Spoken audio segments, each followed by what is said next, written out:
반갑습니다. 화요성경 공부 성경 꿰뚫어 읽기 열왕기하 저희가 진행하고 있습니다. 지난 시간에 저희가 열왕기하 14장 마지막 부분을 저희가 하면서 마쳤는데요. 한번 연결해서 가보도록 할게요. 아마샤는 하나님 보시기에 선한 왕이다 이렇게 기록되어 있지만 산당들의 또 남아있는 것들 치우지 않은 것으로 인해서 책망도 받았지만 이 마지막에 교만해져서 이방인 신에게 제사를 드리고 또 그러므로 말미암아 하나님께서 아마샤를 그렇게 하시면 안 됩니다 하고 예언자한 사람을 보냈지만 받아들이지 않았고 또 그거로 인해서 자기 아랫사람에게 죽게 됩니다. 그래서 저는 오늘도 아마 그런 애들이 좀 나오겠지만 반란이 일어나서 죽은 남유다 왕도 꽤 많습니다. 근데 그 이유를 성경은 하나님 앞에서 정말로 진실하게 살아가지 않았던 것으로 인해 그런 일을 겪었다라고 역사가들은 기억하고 있다. 그렇게 말씀드렸고요. 오늘 14장 마지막에는 이제 북이스라엘의 왕 여로보암 왕이라고 나와 있는데 이제 정확히 말하면 여로보암 2세입니다. 맨 처음에 북이스라엘의 왕이 여로보암이잖아요. 그래서 여로보암 2세. 여러분 아시다시피 예후의 아들 또 손자 이렇게 쭉 이어오는 가운데 이제 여로보암 2세가 나오는데 그에 관한 기록은 참 짧습니다. 딱 한마디로 하면 42년 동안 북이스라엘을 통치했는데 여로보암의 죄를 떠나지 않았다. 끝입니다. 그래서 여로보암 2세는 하나님 보시기에 악한 일을 행했지만 오늘 27절 마지막에 보면 이렇게 되어 있어요. 주님께서는 이스라엘의 이름을 하늘 아래서 지워버리지 않겠다고 말씀하시지 않았기 때문에, 그러니까 없애버리겠다고 말하지 않았기 때문에 여로보암을 시켜서 그들을 구원하신 것이다. 이 말을 쉽게 말하면 여러분, 여로보암 2세가 악했지만 하나님이 그가 전쟁에서 승리하게 한 것은 하나님이 그 이스라엘 백성을 불쌍히 여기셔서 하나님이 여로보암에게도 승리를 하게 하셨다라는 표현입니다. 자, 그래서 14장이 마무리되면 이제 15장부터 오늘 저희가 좀 말씀을 읽어볼 텐데 북이스라엘의 왕이 중점적으로 소개되고 있고요. 그 중간중간에 남유다 왕들이 이렇게 섞여 있는데 오늘 역대하 말씀과 함께 저희가 이제 이야기를 좀 나눠보려고 합니다.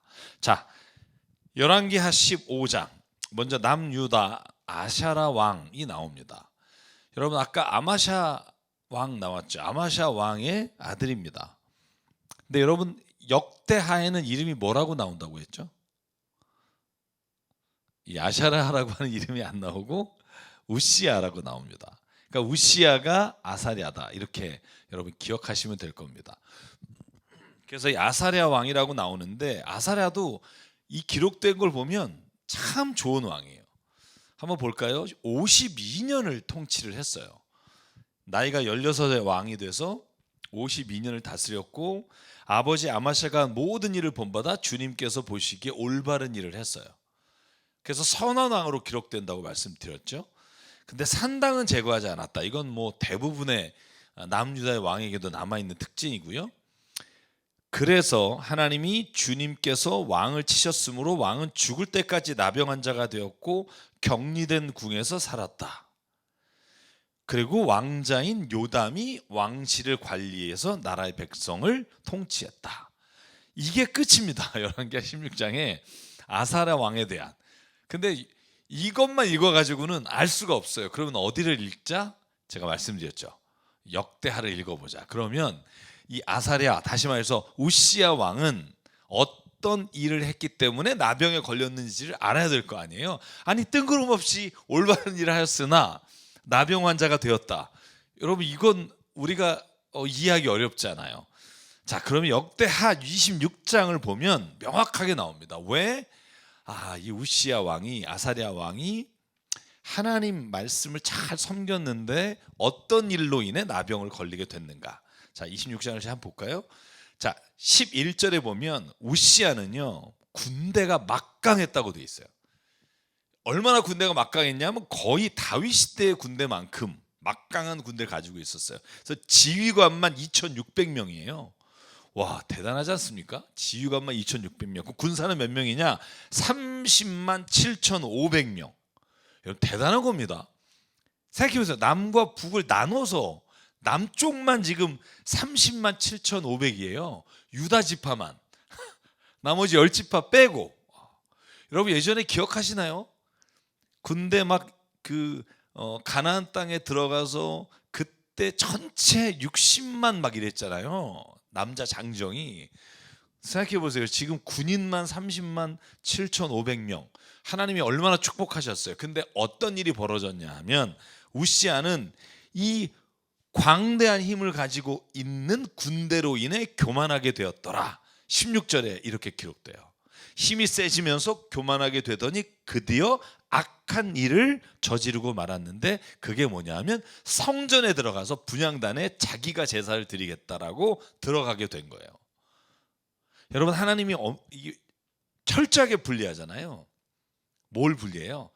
하나님 앞에 제사를 드리는 일. 다시 말하면 하나님 앞에 예배드리고 그 일을 관장하는 것과 이스라엘 백성을 다스리는 일을 완전히 분리하셨어요. 왜? 이거 둘 다 갖게 되면 여러분 그 권력이 무한대가 돼서 하나님을 대적할 수 있고 또 잘못된 길로 이끌고 있기 때문에 견제 세력으로 둔 거죠. 여러분 재미있는 건 지금 우리 보통 민주주의 국가가 세 개로 나눠져 있잖아요. 삼권 분립이라고 그러잖아요. 뭐죠? 행정부, 사법부, 입법부라 그래요. 그래서 행정부 그러면 우리가 보통 왜 어디에 도청, 경상북도 도지사 이런 거죠. 행정을 담당하고 있는. 입법은 뭐죠? 국회의원이죠. 법을 세우는 거예요. 법을 세우는 것들이 법을 더럽게 안 지키니까 나라가 개판이 되지만 어쨌든 또 이렇게 좀 안 좋은 얘기가 나오네요. 국회의원만 나오면 저렇게 기분이 안 좋아집니다. 네. 그러면 뭐죠? 그 다음에 사법부예요. 그러니까 이 세 가지를 왜 분리하느냐? 어느 한쪽이 이 세 개를 다 권력을 갖게 되면 여러분 그 권력이 사실은 견제할 대상이 없어지는 거예요. 여러분 잘 보실래요? 이건 하나님이 세우신 이스라엘을 보면 이와 같은 견제가 명확하게 돼 있어요. 자, 우리가 한번 사법, 입법, 행정을 우리가 구약에 이 이스라엘이라고 하는 나라에 비춰볼까요? 뭐로 나눌 수 있을까요? 첫 번째는 왕이겠죠. 군대를 관장하고 있는 왕이 있을 거예요. 그리고는 제사장이 있어요. 제사장은 어떤 일을 해요?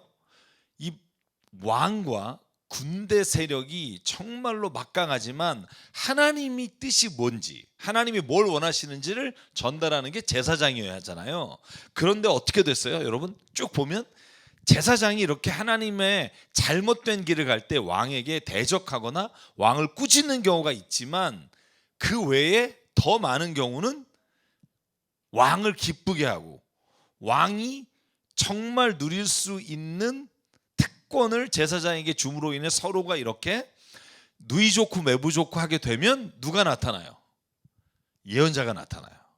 예언자는 제사장 그룹도 아니고요. 왕 쪽도 아니에요. 여러분 이사야를 보실래요? 이사야는 어느 누구에게도 속하지 않고 양쪽을 다 비난하게 돼요.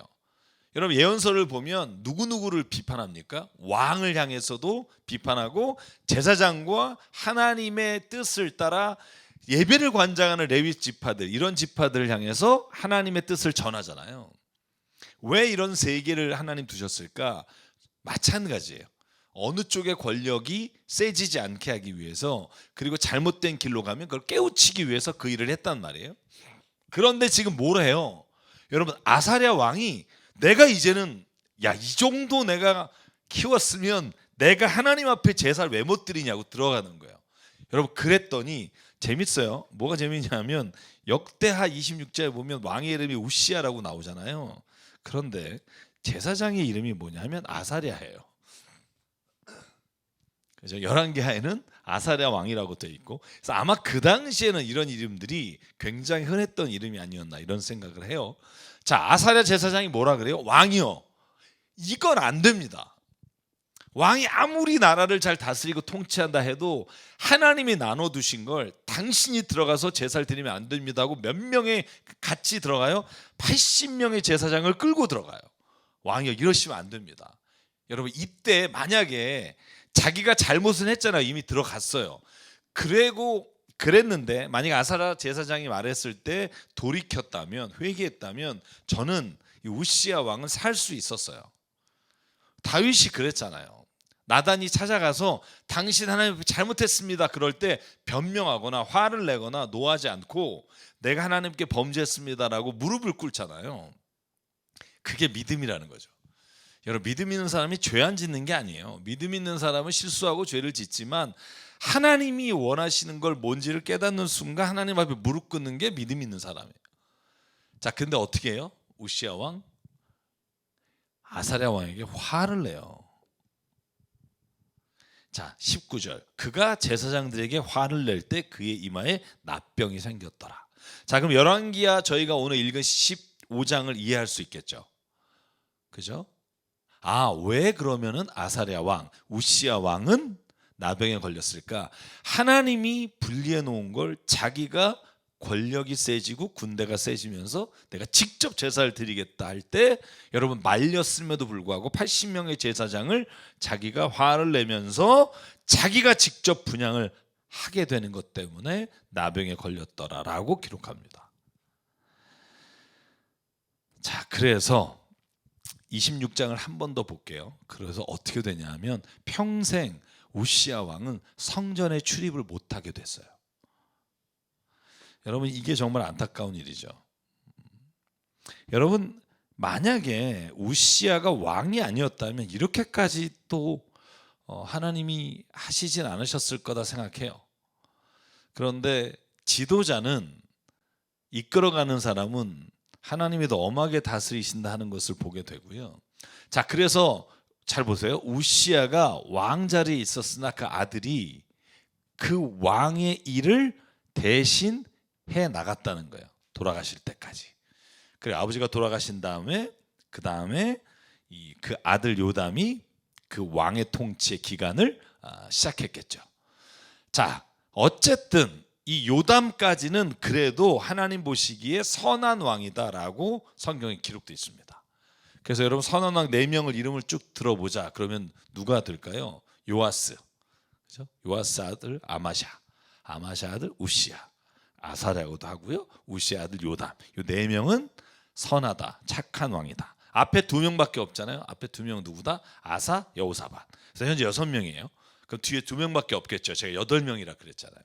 2명은 여러분이 너무나 잘하는 분이라 아마 오늘은 안 나오고 다음 주에 저희가 같이 나누게 될 텐데, 자, 그래서 우시야 왕은 열왕기하에는 굉장히 짧게 나왔지만 역대하를 읽어보면 그 스토리를 이해할 수 있다. 그래서 아마 제가 역대상 역대하는 저희가 보지 않은 부분만 살피고 넘어가려고 합니다.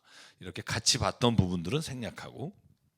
자, 그러면 오늘 볼까요? 이제 15장의 앞부분에 남유다 우시야가 짧게 끝나고 나서 지금부터 북이스라엘이 망할 때까지 왕들이, 물론 중간에 한 명의 왕 요담이 더 나옵니다만, 북이스라엘을 쭉 한번 살펴볼게요. 진짜 짧아요. 몇 줄이에요. 한 왕당. 네. 보실래요? 자, 스가랴 왕이에요. 자, 스가랴 왕, 그럼 뭘 기억해야 된다 그랬죠? 예후 집안의 마지막 왕이에요. 자, 예후에게 하나님 뭐라 그랬죠? 이 뒤에 제가 열왕기하 10장을 보여드리고 하나님 말씀하신 게 이루어진 걸 보여드릴 텐데, 어쨌든 예후의 마지막 그 집안의 왕이다 하는 것만 기억하십시오. 자, 스가랴의 아버지가 누구였죠? 여로보암 2세. 아까 짧게 나왔죠? 자, 여로보암 2세 다음에 스가랴예요. 스가랴는 어떤 왕이었냐? 이스라엘의 왕이 돼서 6개월 다수예요. 왜 6개월일까요? 죽었겠죠, 누구한테. 여러분, 이렇게 짧으면 뭐 병이 걸려 죽지 않으면 밑에 반역이 일어나서 죽은 거예요. 자, 스가랴가 물론 악한 왕입니다. 북이스라엘은 선한 왕이 11명 중에 한 명도 없어요. 자, 악한 왕인데 그런 것 때문에 살룸이라고 하는 사람이 반역을 일으켜서 그를 죽이고 왕이 됐어요. 살룸은 몇 개월 했느냐? 6개월이에요. 아니죠. 살룸은 한 달이죠. 한 달. 그죠? 스가랴가 6개월이고. 그러니까 뭐 여기서부터는 정말 뭐 그 20년이 제일 긴 거고 굉장히 짧은 이렇게 왕을 이어가게 되는데, 자, 스가랴가 그 살룸의 반역으로 인해서 죽게 됩니다. 이 이야기가 어디에 나오느냐? 자, 보실래요? 열왕기하 10장에 하나님이 예후를 향해서 이렇게 말해요. 예후가 잘한 게 뭐예요? 기억 하나 해볼까요? 예후가 뭐 했죠? 목사님, 예후가 뭐 했지?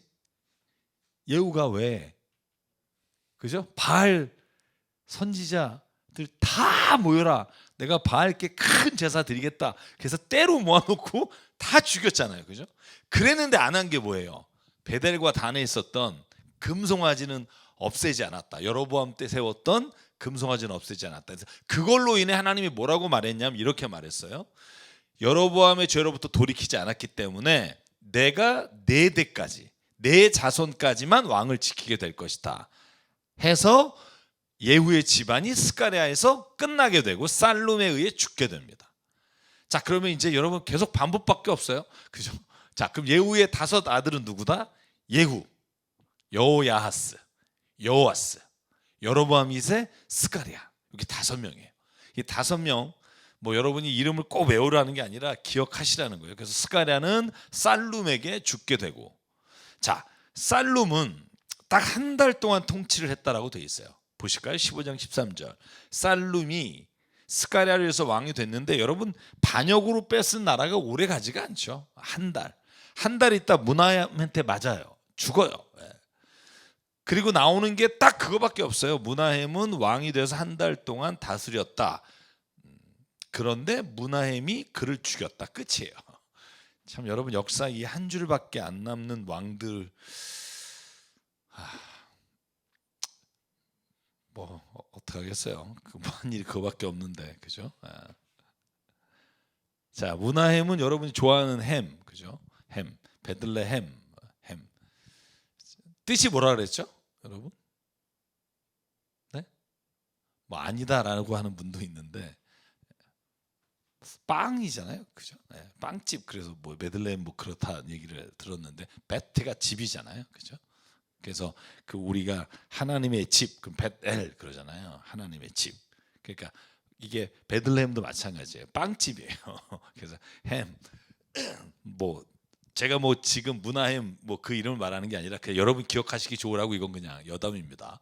예, 문하햄이 살룸을 죽이고 왕이 됐어요. 그래서 문하햄이 유일하게 그 아들에게 물려준 왕입니다만, 어쨌든 문하햄이 왕이 됐다. 끝. 문하햄도 사실은 길지가 않아요. 자, 문하햄은 이스라엘 왕이 돼서 10년 동안 이스라엘 다스립니다. 10년. 많이 다스린 거죠. 10년. 여러분, 그런데 한 일이 뭐가 있냐? 딱 하나 나와요. 그게 뭐냐면 아시리아가 쳐들어왔을 때 불왕이 그 땅을 차지하려고 하니까 돈 주고 돌려보냈다. 이게 그의 업적이에요. 대단하죠. 네. 1000달란트, 은 1000달란트를 주고 통치권을 굳게 한 거. 이게 끝. 그러니까 돈으로 자기 왕권 지켰다. 이게 그가 평생 10년 동안 한 일이에요. 자, 어차피 여러분 북이스라엘 왕은 역대하에 안 나와요. 또 막 역대하 찾으랜다고 북이스라엘 왕 찾으면 안 나옵니다. 역대상 역대하는 다윗과 솔로몬이 그 이야기하고, 역대하에는 남유다만 나옵니다. 그러니까 여러분 이제 북이스라엘은 이게 다란 거예요. 문하햄에 관한 기록은. 자, 그렇게 됐는데 문하햄은 부가히야라고 그 아들에게 유일하게 왕권을 물려준, 이 뒤쪽의 왕 중에는 유일하죠. 자, 10년 동안 통치하고 왕에게 물려줬는데 2년밖에 못했다. 그럼 뭘 의미해요? 살해당하는 거죠. 그러니까 뭐 마지막에는 다 살해당해요. 예. 그래서 부가히야 같은 경우에는 그의 업적이 뭐가 있는가? 없어요. 그냥 2해 동안 다스렸다. 여로보암의 죄에서 떠나지 않았다. 끝. 그리고 누구한테 죽어요? 여러분, 베가라고 하는 부관에게 살해를 당합니다. 반란을 일으켜서 부가히야를 죽이고 왕이 됐다. 베가가 조금 통치를 오래 합니다. 자, 베가까지만 한번 볼까요? 자, 베가는 이스라엘에서 20년 다스렸다. 많이 다스리죠. 그러면 이 사람이 이렇게 많이 다스렸으니까 자식에게 물려줄 법한데 베가 다음이 북이스라엘의 마지막 왕 호세아예요. 호세아는 9년 때 이스라엘이 멸망합니다. 자, 그래서 베가는 그가 왕이 돼서 한 일이 뭘까? 자, 29절 하나밖에 없어요. 아시리아의 디글랏 빌레셀 왕이 쳐들어왔을 때 아시리아로 이 북이스라엘의 주민들을 잡아가는 걸 그냥 보고만 있었다. 이게 그가 한 유일한 일이에요. 네, 아무것도 한 일이 없고 잡혀갔어요. 그러니까 이걸 알 수 있죠, 여러분. 이 베가 때 이미 아시리아에게 북이스라엘은 멸망 직전에 닿았다는 걸 알 수 있어요. 아시리아가 굉장히 강대국이 됐기 때문에 더 이상 북이스라엘이 버틸 수가 없었죠.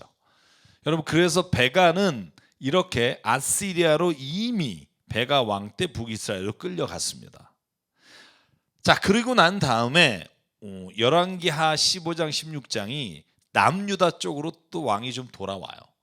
그래서 제가 오늘 남유다 쪽 왕을 좀 다루고 그 다음에 여러분 우리가 얘기한 대로 호세아까지 북이스라엘에 멸망하는 것까지 제가 좀 가보려고 하는데, 자, 그러면 남유다로 다시 왔어요. 여러분 복잡하지만 이따 정리 한번 해드릴게요. 자, 남유다 요담 왕은 누구의 아들이다? 아까 우시아의 아들이라고 말했죠. 나병이 걸렸을 때 어린 나이 때부터 아버지의 왕의 역할을 이 요담이 다 했단 말이에요. 저 이름 외울 때 그냥 담이 결린다 그냥 이렇게 그냥 외웠어요. 여러분 그냥 말도 안 되는 거지만 요담 그렇게 외우셔도 좋고. 자, 우시아의 아들 요담이 왕이 돼서 25년, 그러니까 25세 왕이 돼서 16년을 통치합니다. 요담까지가 선한 왕이라고 돼 있고요. 자, 요담도요. 자, 이제 참 안타까워요. 제가 앞에 말씀드렸잖아요. 다 선한 왕인데 마지막이 안 좋았다. 한번 볼게요. 어떻게 됐는지. 자, 그래서 요담이 16년 동안 통치할 때 하나님 보시기에 올바른 일을 했고, 그리고 35절 북쪽 문이라고 돼 있어요. 역대하를 보면 세웠습니다. 자, 그래서 요담 왕이 성경에서 나오는 아마 가장 짧은 내용일 거예요. 여러분 역대하도 마찬가지예요. 역대하에 그 요담 왕이 나오는 27장은요 굉장히 짧고 이 이상의 큰 이야기는 없어요. 절은 좀 많지만, 그래서 요담은 기억해야 될 거 그렇게 많지가 않고, 열왕기하에서 보면 윗대문, 그리고 역대하를 보면 북쪽 문을 세웠다 하는 것만 기록이 되어 있습니다. 그리고는 이제 요담 왕이 죽게 되고 그 뒤를 이어서 되는 왕이 아하스 왕. 자, 아하스 왕부터는 이제 악한 왕이 시작돼요. 물론 이제 아하스 자식은 또 히스기야 같은 좋은 왕이 나옵니다만, 이 아하스는 왜 악한 왕이라고 기록하는가?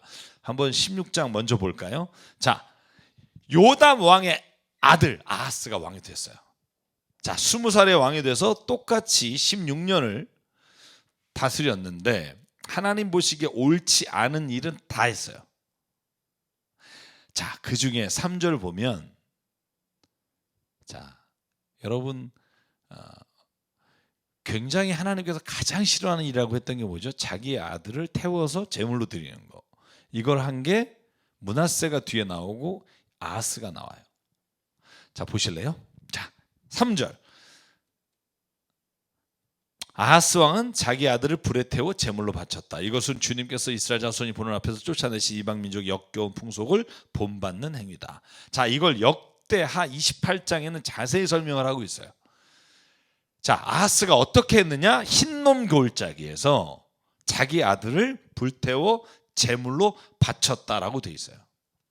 근데 이것만이 악한 일이 아니라 역대하 28장을 보면, 물론 열왕기하 우리가 읽은 본문 16장에서는 그거밖에 안 나옵니다만, 자, 열왕기하 16장에 아하스 왕이 얼마나 악한지가 더 나와요. 설명을 한번 볼게요. 자, 이야기를 들으는 게 나을 것 같아요. 자, 여러분 그때 강국이 누구였죠? 시리아예요. 그러니까 르신 왕이라고 북쪽에 있는 시리아가 북이스라엘 쳐들어왔어요. 그런데 이거 완전히 절박한 상황이 되니까 아시리아에게 도움을 요청해요. 우리 좀 살려주십시오. 그래서 아시리아의 왕이 와서 디글렛 빌라셀이라고 하는 왕이 와서 르신을 쳐부숩니다. 야, 그러면 그 순간부터 뭐가 되는 거예요? 아시리아의 종속국이 되는 거예요. 자, 보실래요? 어떻게 되냐면 아하스가 아시리아 왕에게 당신이 우리의, 그러니까 아버지라고 부르진 않았으나 내가 당신의 아들입니다, 이렇게 말을 해요. 그리고 나서 시리아 왕과 이스라엘 왕의 손에서 구원해 주십시오라고 빌어서, 그래서 9절에 보면 르신을 살해해 줘요, 아시리아 왕이. 자, 여기까지는 굉장히 그 나라를 지킨 것 같이 보이죠. 그런데 그때 아하스가 눈이 멀게 되는 게 뭐냐 하면, 그가 그 왕에게 부탁을 하려고 아시리아에 갔단 말이에요. 아시리아 수도가 어디예요? 니느웨란 말이에요. 갔는데 보니까 신전이 어마어마한 거예요. 그래서 그가 거기서 그림을 그려요. 신전이, 와, 여기 아시리아 신 대단하다. 그래서 신전을 그려서 보내니까, 여러분, 여기에서 있었던 제사장이 우리야 제사장인데, 제사장이 다마스커스에서 온 그 건축 양식을 보고 그대로 지어요. 그런데 이스라엘의 성전보다 훨씬 커요. 여러분, 그런데 아하스 왕이 이런 생각을 하게 돼요. 제가 뒤에 읽어드리겠습니다. 우리가 열왕기하만 보면 알 수는 없어요. 자, 그러고 나서 이 아하스 왕이 뭘 하냐 하면, 하나님이 말씀하신 성전에서 제사를 드리지 않고 예배를 드리지 않고 아시리아의 신전으로 만들어 놓은 곳에서 제사를 드려요. 보실래요? 13절, 거기에서 그가 직접 번제물과 곡식 제물을 드리고 부어드리는 제물 따르기도 했다. 또 제단 위에 화목제물에 피도 뿌렸다. 굉장히 은혜롭게 보이지만 어디에서 했냐면 하나님의 성전이 아니라 다마스커스로부터 완성된 제단에 그렇게 했다는 거예요. 그리고 상대적으로 어떻게 해요? 하나님의 성전은요, 올라가는 출입문 계단도 뜯어버리고요, 그 다음에 드렸던 노스의 바닥도 뜯어버리고요, 가장 좋은 자리에 이 아시리아에서 온 번제물을 올려놓는 걸 갖다 놔요. 무슨 말이에요? 이제 하나님 필요 없다는 거예요.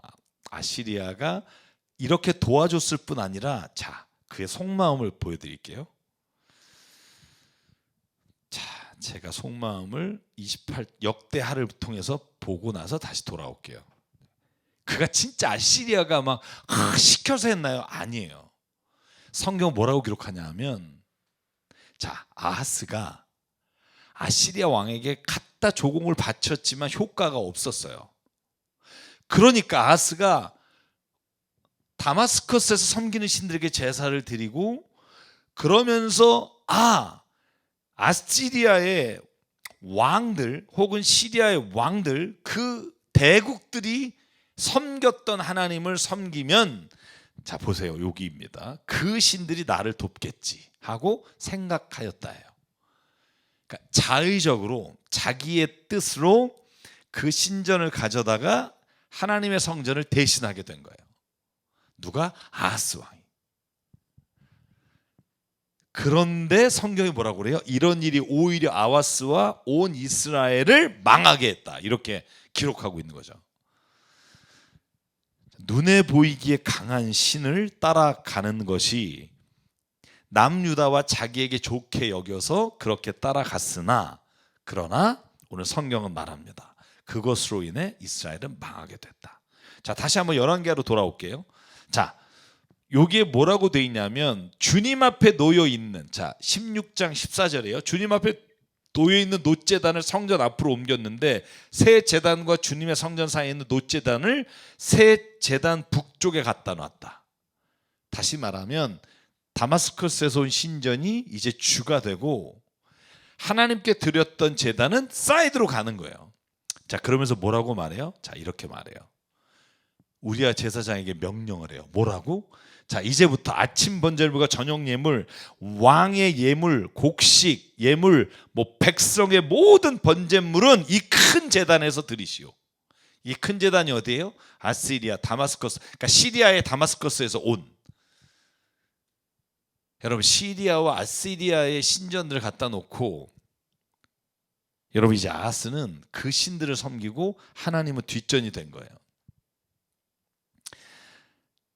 그리고 자 15절 마지막 절이 재밌어요. 내가 주님께 여쭤볼 때만 그 놋제단을 쓰겠소. 그러니까 자, 이 뒤에요 이걸 이해할 수 있는 말들이 나와요. 그게 뭐냐면 하나님을 버린 건 아니에요. 자, 하나님을 배척한 건 아니에요. 근데 뭐냐면 그냥 하나님을 사이드에다 두는 거예요. 여러 개의 신 중에 하나로 두는 거예요.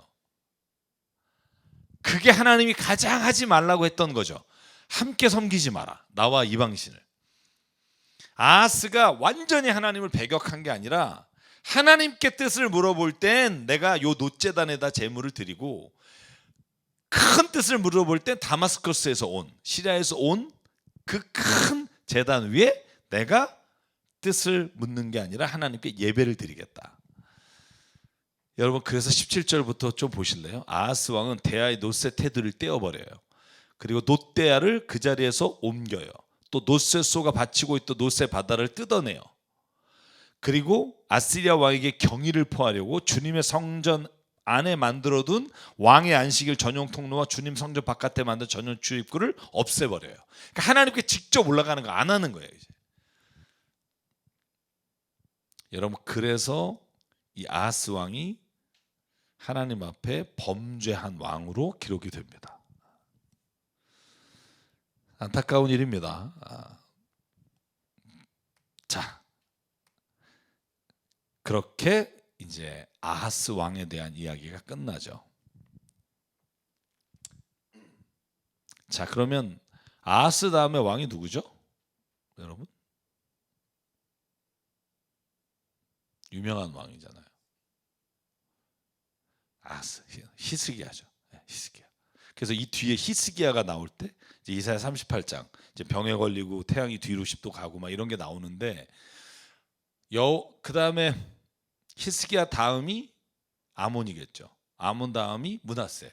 뭐 제가 기억이 맞다면 혹시 틀리면 수정해 주세요. 혹시 또 잘못 나가면 안 되니까 말씀해 주시고. 어쨌든 그래서 남유다는 아하스까지가 나오고 또 17장에 북이스라엘의 마지막 왕 호세아가 나옵니다.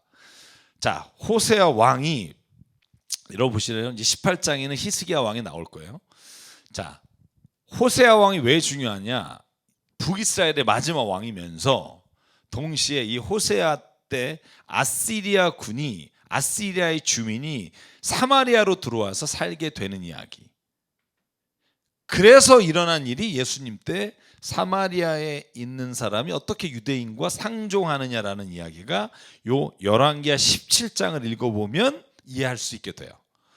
여러분 왜 그렇잖아요. 사마리아 여인이, 수가성 여인이 예수님 만났을 때 그러잖아요. 어찌 왜 유대인이 나하고 상종하느냐 이렇게 말한 이유가 뭘까? 여러분 그 이유가 이제 여기에 나오게 됩니다. 자, 호세아 왕 6년에, 그러니까 호세아가 9년 왕이 되거든요. 근데 6년째 때 어떤 일이 벌어지냐 하면 아시리아가 쳐들어와요. 살마네셀. 살마네셀이 누구예요? 북이스라엘을 멸망시킨 왕입니다. 살마네셀이 내려와서 조공을 바쳤어요. 그런데 계속 그렇게 했으면 좀 유지가 됐을 수는 있겠지만 여러분 이 호세아가 생각하기에는 이집트가 더 세 보이는 거예요. 그러니까 이집트에게 도움을 요청하러 가요. 자, 아시리아에게 조공 바치느니 내가 이집트하고 붙어서 아시리아와 싸우겠다 그랬는데 웬걸 호세아가 이집트 왕에게 사절을 보내서 반역을 기도하는 걸 알고 아시리아 왕이 쳐들어와요. 그래서 호세아를 가서 감옥에 가둬버려요. 호세아를 감옥에 가둬버리고 여러분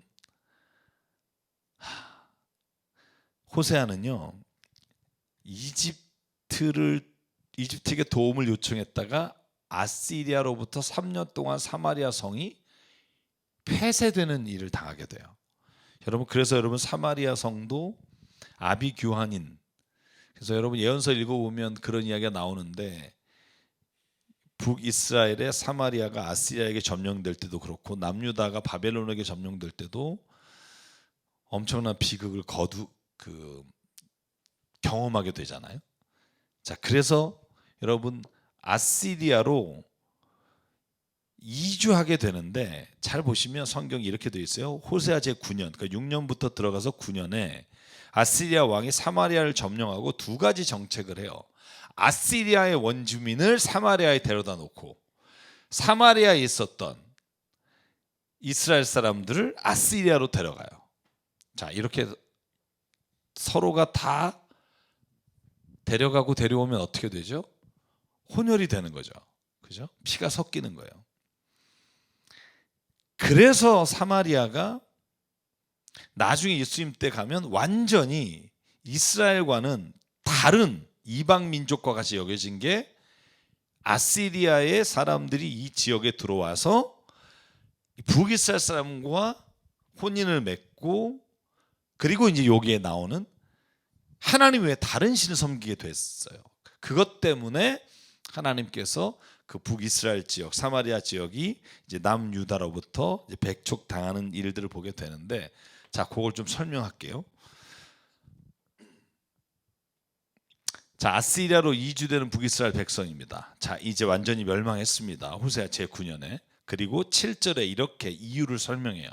이렇게 된 것은 이스라엘 자손이 자기들을 이집트 땅에서 이끌어낸 구원하신 주 하나님을 거역하고 죄를 짓고 다른 신들을 섬겼기 때문입니다.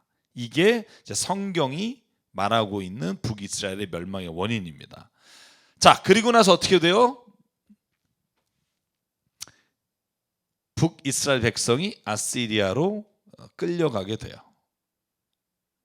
자, 그리고 나서 재미있는 게 뭐냐면 15절, 그리고 주님의 율례와 주님께서 그들의 조상과 세우신 언약을 본받지 말라고 하신 이웃 나라를 본받아서 이렇게 멸망하게 됐다. 자, 그리고 이제 제가 24절부터 설명이 좀 필요합니다. 요거는 읽기보다는 제가 먼저 말하고 나서 설명을 드릴게요. 자, 그러면 아시리아인들이 북이스라엘에 들어왔을 거 아니에요? 사마리아에. 그렇죠? 그런데 재미있는 건 뭐냐면 성경이 이렇게 돼 있어요. 하나님이 사자들을 풀어서 아시리아 사람들을 죽였다는 거예요. 자, 25절 볼래요? 그들은 그곳에 정착해서 살고 있어요. 누가? 아시리아 사람들이. 주님을 경외하지 않았어요. 그런데 사나운 사자들이 그들 가운데 나타나서 죽이게 되니까 아시리아 왕에게 편지를 써요. 왕이요, 여기 이 나라에 있는 신이 우리를 사자를 풀어서 죽게 합니다. 그러니까 끌고 간 제사장 중에 하나를 보내셔서 여기에 있는 여호와라고 하는 신에게 예배를 드리기 위해서 그 신을 좀 진정시켜 주십시오. 여러분, 이런 황당한 일이 일어나요. 자, 한번 보실래요? 그곳에서 사로잡은 제사장 한 명을 다시 돌려보내십시오. 그래서 그들의 신에 관해서 관습을 가르치게 해서 우리가 그 여호와 신도 섬기게 해 주십시오예요. 잘 보실래요? 하나님을 섬기는 게 아니라 지금 그들이 아시리아에 섬겼던 신들을 섬기면서 그들이 이 이스라엘 여호와의 왕, 여호와의 신을 섬기지 않았기 때문에 이런 어려움을 당한다고 생각하고 그들의 제사장을 데려다가 아시리아 사람들이 여호와께 제사 드린 걸 배우는 거예요. 재밌죠? 그래서 어떻게 돼요? 33절의 결론이에요. 이렇게 그들은 주님도 경외하면서 다른 한편으로는 그들이 잡혀오기 전에 살던 그 지역의 관습을 따라 그들 자신들이 섬겼던 신도 섬겼다, 이거예요. 그러니까 우리가 쉽게 얘기하면 개판이라는 거죠. 그냥 있는 신들은 다 놓고 그 예배를 드렸다는 거예요. 제사를 드렸다는 거예요. 그러니까 그 사마리아 지역이 나중에 유대인들로부터 배척당하게 된 게 이제 신앙적으로도 다 다른 이방신과 섞이게 되고 혼혈이 되고, 그러니까 우리 이 사람들은 우리의 유대인이 아니다라고 배척했는데 예수님은 그들에게도 찾아가셔서 너희도 다 하나님의 자녀다 이렇게 말씀해 주시는 거죠. 자, 그러면 34절부터 길게 설명해요. 그들은 주님을 경외하는 사람이 없었다. 하나님이 뭐라고 그랬니? 율법과 법도와 계명을 지키라고 했는데 지키지 않았다. 그분의 능력의 팔로 너희들을 이집트 땅에서 이끌어냈는데 그분에게만 예배드리라고 했는데 너희는 그러지 않았다. 그래서 멸망을 당했다라는 게 오늘 이 열왕기 하에서 북이스라엘이 멸망당하게 된 이유라고 설명합니다. 자, 여러분, 그런 거 아시죠? 이걸 정치적으로 혹은 다른 방향으로 북이스라엘이 멸망당한 이유를 설명할 수 있을 거예요. 분명히 가능할 거예요. 그런데 성경은 어떤 책이라고 말했어요? 인간에게 일어난 일, 한 민족에게 일어난 일을 정치적, 역사적, 군사적 맥락으로 보는 게 아니라 그 이야기를 하나님의 눈, 신앙의 관점으로 봤을 때 무엇 때문에 이런 일이 일어났을까를 살펴보는 게 성경의 시각이에요. 로마는 왜 멸망했을까? 여러분 몽테스키웨가 쓴 그 로마는 왜 멸망했을까 책을 보면 거기에는요 도덕적인 타락 그리고 군사적인 해이 뭐 이런 이야기들이 나와요. 그런데 그 맥락으로 보는 게 아니라 여러분 다른 눈으로 보는 거예요. 왜 로마가 멸망했을까라는 걸 신앙적 관점에서 봤을 때 이런 일이 왜 일어났을까? 그렇게 보는 걸 우리가 성경적으로 보는 시각이라고 말할 수 있어요. 그러니까 이스라엘이 뭐 힘이 없었다, 군사적으로 약했다, 혹은 왕권이 약해서 계속 반란이 일어났기 때문에 망했다. 우리가 이렇게 역사적으로 해석할 수는 있으나 성경이 보는 신앙적 관점에서 봤을 때는 여호와 하나님 그들을 구원해내시고 나의 자녀로 살아라, 내 율법과 규례를 지키면 너희들이 정령 살 것이다 라고 말씀한 하나님의 말씀을 떠났기에 그들이 멸망을 당했다라고 기록하는 게 성경이 가지고 있는 시각이에요. 여러분 우리가 그걸 잘 구분할 수 있어야 돼요. 그래서 저는요 우리가 그리스도인이지만 성경에 말하는 시각, 성경이 보여주는 시각만을 우리가 바라보고 다른 또 시각을 갖지 못하는 것도 저는 밸런스가 없다고 봐요. 그러니까 저희가 양쪽을 다 볼 수 있을 때 우리가 또 신앙적으로 지금 일어나는 일들을 우리가 믿음의 눈으로 볼 수 있죠. 근데 이걸 정말 엉뚱하게 보는 경우가 많잖아요. 조금만 막 지진 나고 막 해일 일고 그러면 하나님이 심판하신다 막 이렇게 갑자기 또 이렇게 막 극단적으로 해석하는 사람들이 있는데 여러분 성경을 보면요 하나님도 오래 참으시고 기다려주시고 이런 과정들이 굉장히 많았다는 걸 알 수 있고 성경을 해석하는 관점을 우리가 가지고 볼 때도 우리가 성경 안에서 다양한 하나님의 역사하심과 하나님의 뜻을 우리가 볼 수 있을 때 우리가 지금 살아가는 세상도 우리가 잘 읽어낼 수 있다는 거죠. 그래서 오죽하면 까르바르트라는 신학자가 그렇게 말했겠어요. 한 권의 성경, 한 손에는 신문을 들자. 그러니까 우리가 살아가는 세상도 알아가고 성경도 알아야 우리가 하나님 안에서의 균형적인 관점을 가지고 하나님의 일을 발견해낼 수 있다. 꼭 그걸 좀 기억하시면 좋겠습니다. 자, 그러면 오늘 이제 11개 17장까지 하고 18장에는 아마 히스기야 왕부터 시작될 거라고 보는데 히스기야 왕이요 11개하에서 그 쓰인 분량도 그렇지만 역대하에서 제일 많이 쓰였어요. 29, 30, 31, 32 이 4장이 역대하에 히스기야 왕에 관한 이야기만 써 있어요. 그래서 여러분 히스기야 왕은 다음 주에 좀 길게 할 것 같은데 히스기야 왕 할 때 좀 집중하시면 굉장히 많은 어떤 포인트 또 많은 말씀을 좀 이해할 수 있을 것 같고 자 총정리 한번 하고 마치죠. 네, 총정리 오늘 어떤 총정리냐 북이스라엘의 왕을 한번 정리해 봅시다. 19명 얼마 안 돼요. 자 북이스라엘은 209년이에요. 자 기간 존속 기간 209년 우리가 보통 BC 931년에 남과 북이 갈라졌다고 봐요. 그래서 북쪽은 여로보암이 남쪽은 르호보암이 왕이 된 게 BC 931년이고 북쪽이 망한 게 아시리아의 살마네셀 왕으로부터 몇 년에 BC 722년 그럼 209년 정도가 돼요. 자 209년을 19명의 왕이 통치를 했어요. 그러니까 평균 잡으면 어떻게 돼요? 209년 19명이면 10년 정도밖에 안 되는 거예요. 자 남유다를 볼 거예요. 남유다는요 586년에 멸망하니까 345년을 존속한단 말이에요. 무려 140년을 더 존속하죠. 근데 왕은 20명이에요. 그러니까 여러분 이 차이를 우리가 알 수 있죠. 거의 한 16년 거의 20년 가까이 이렇게 왕이 존속됐다는 걸 볼 수 있고 자 그럼 북이스라엘 한번 가볼게요. 우리가 남유다 정리할 때 남유다로 가보고 자 첫 번째 여로보암의 왕 그죠?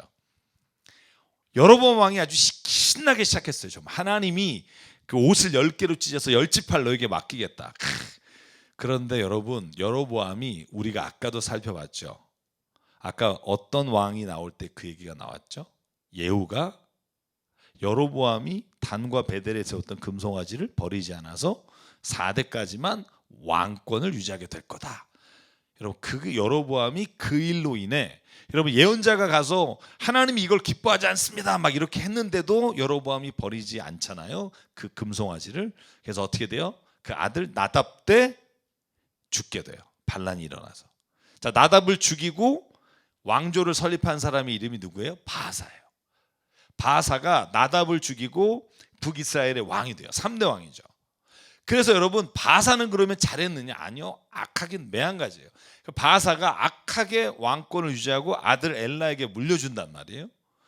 자, 그러니까 두 대밖에 안 돼요, 왕조가.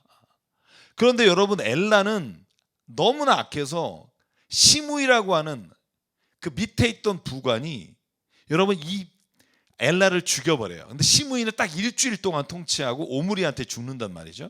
자, 그러면 자, 시므이는 딱 혼자서 반역하고 죽고, 자, 오므리가 왕이 돼서 4대를 이끌어간다 그랬죠. 자, 오므리가 수도를 사마리아로 옮겼고요. 그래서 그때부터 아합 시대에 사마리아가 수도가 돼서 이스라엘에는 궁전이 있었으나 사마리아에 궁전을 졌어요. 하나님의 그 도시로 정하고 사마리아에 있었고. 자, 그래서 자, 이제 오므리부터 볼까요? 다섯 번째 시므리고, 그다음에 오므리부터 볼게요. 오므리 아들 아합이죠. 그죠? 자, 아합은 여러분 유명한 여인과 결혼해요. 이세벨과 결혼합니다. 이세벨과 결혼해서 그 아들 아하시야를 낳았으나 여러분 좀 일찍 죽고, 그래서 동생 여호람이 왕이 되잖아요. 그래서 북쪽에서는 이렇게 4대까지 여호람까지 이제 왕이 돼요. 오므리 집안이라 그래요. 오므리 집안. 자, 오므리 집안이 누구에게 망한다고요? 누구에게 죽는다고요? 예후란 말이에요. 하나님이 엘리야를 통해서 약속하신 거예요. 예후를 왕으로 세워라. 그래서 여러분, 예후는요, 북쪽의 여호람과 남쪽의 아하시야 왕을 한꺼번에 죽이고 북쪽 이스라엘의 왕이 돼요. 자, 남쪽에는 죽이고 나서 여러분 잘 아시겠지만 아달랴라고 하는 악한 여인, 아합과 이세벨의 딸이 혼인을 여호사밧과 했는데 그 딸이 통치하게 되고. 자, 북쪽 그러면 예후 5명이죠. 예후의 자식의 이름을 한번 볼까요? 예후가 그 아들에게 물려주는데 누구죠? 여호야하스, 그 다음에 여호아스, 그 다음에 여로보암. 그러나 이걸 여로보암 2세라고 하고 스가랴. 그래서 5명의 왕을 하고 이제 예후의 왕 그 집안은 물러나게 되고, 그 다음에부터 이제 주로 이제 오합지졸이라고 저희가 그냥 이름을 붙이죠. 스가랴를 누가 죽여요? 살룸을 누가 죽여요? 무나헴은 유일하게 부가히야라고 아들에게 물려주고, 부가히야는 누구에게 죽어요? 베가는 호세야. 그래서 19명의 왕입니다. 그래서 209년 동안 19명의 왕이 북쪽을 통치했고, 그런데 하나님 보시기에 악하게 행했더라. 자, 19명의 왕만 읊고 오늘 성경 공부를 마치겠습니다. 북이스라엘 한번 정리할게요. 자, 저하고 같이 해볼까요? 여로보암, 나답, 그 다음에 누구죠? 바하사, 그 다음에 엘라, 그 다음에 시므이, 오므리, 그 다음에 그 집안을 기억하시면 되죠. 오므리 다음에 누구죠? 네? 아합, 그 다음에 아하시야, 여호람, 그 다음에 예후, 여호아스, 그 다음에 여로보암 2세, 그 다음에 스가랴, 그 다음에 스가랴를 준 살룸, 무나헴, 부가히야, 베가, 호세야. 그래서 19명 왕을 좀 기억하시고요. 그 중에 여러분 이제 특별히 우리가 열왕기상 18장 19장부터 나오는 이 아합의 이야기 여러분이 잘 아실 거고, 그래서 여로보암, 아합 여러분이 잘 아시는 분은 이 두 사람에다가 뒤에 여러분이 안다면 예후, 뭐 이 정도가 여러분 기억에 나시겠지만 어쨌든 북이스라엘 이렇게 왕조를 마치게 됩니다. 그래서 아시리아 살마네스 왕에게 망하게 되고요. 그게 이제 오늘 저희가 열왕기 17장까지 살펴본 이야기입니다. 자, 오늘 여기서 인사드릴게요. 다음 주에 제가 또 만나서 남유다 이야기를 같이 나누도록 하겠습니다. 한 주간 평안하십시오. 샬롬.